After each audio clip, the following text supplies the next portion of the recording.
I don't think that's necessarily the brightest idea, because basically that sort of divides your link equity between the two sites. You want it, if you can try and get it on a folder, that's really the best spot, because you want to leverage all of that trust into that one domain that you possibly can. If you've got enough trust and you want to try and go for another thing with a subdomain, that's fine, but I recommend really most people, they try and just help themselves with the folder as opposed to a subdomain. Yeah, I would agree on that.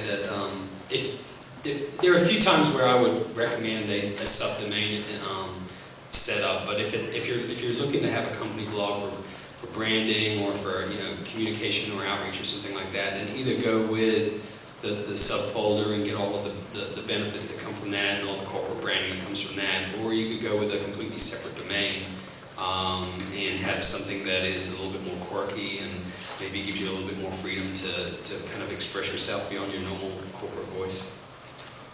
The one time I would recommend using maybe a subdomain or a separate domain, the one main time I think, is if you have other contributors that are kind of varying levels of quality, that is kind of more open and not so centrally taken care of. That way, if it's kind of the garden gets a few weeds on it, doesn't hurt your main site so much.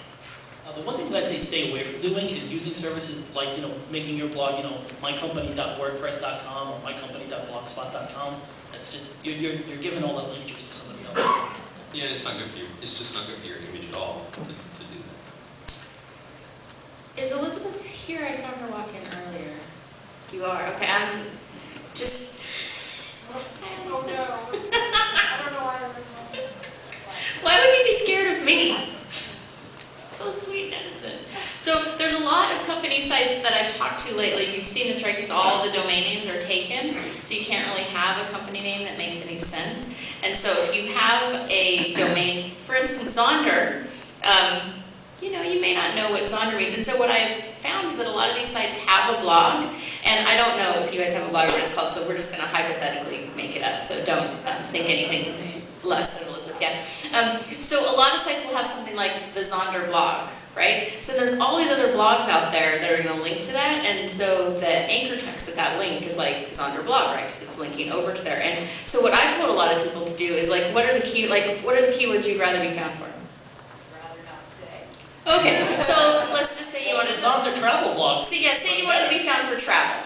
All right, so if you named your blog instead of the Zonder blog, if you named it like, the travel blog or the travel tips blog, then people are going to link to you with that anchor text, and if you're on a subfolder, then that's anchor text you're getting to your site with the keywords that you want. And I think that things like that can be really helpful, and for people that I have talked to who already had a blog with that name, I say email all those bloggers and say, hey, I've changed the name of the blog. Do you want to change, the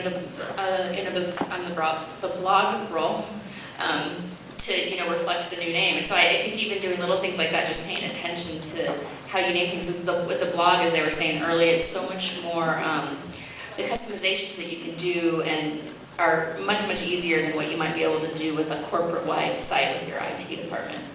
I will say, just going back to one thing, I will say that from my experience of building sites both in a completely separate domain, a subdomain, and a subfolder, getting external links and getting other bloggers to link to the blog is far easier if it's a completely separate domain or perhaps a subdomain.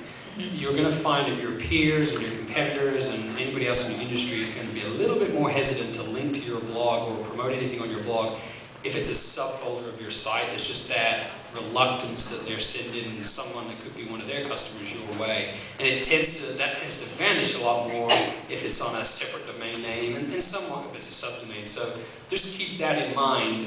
I mean, your mileage may vary. If you're a Fortune 500 company, it doesn't matter where you stick your blog. They'll be just happy that you're talking to them. But for smaller businesses, just keep in mind that one of the great things about blogs is that your competitors will link to your blog and talk about what you're saying, but they're more likely to do that if they don't feel threatened that they're sending their visitors directly to your main corporate site.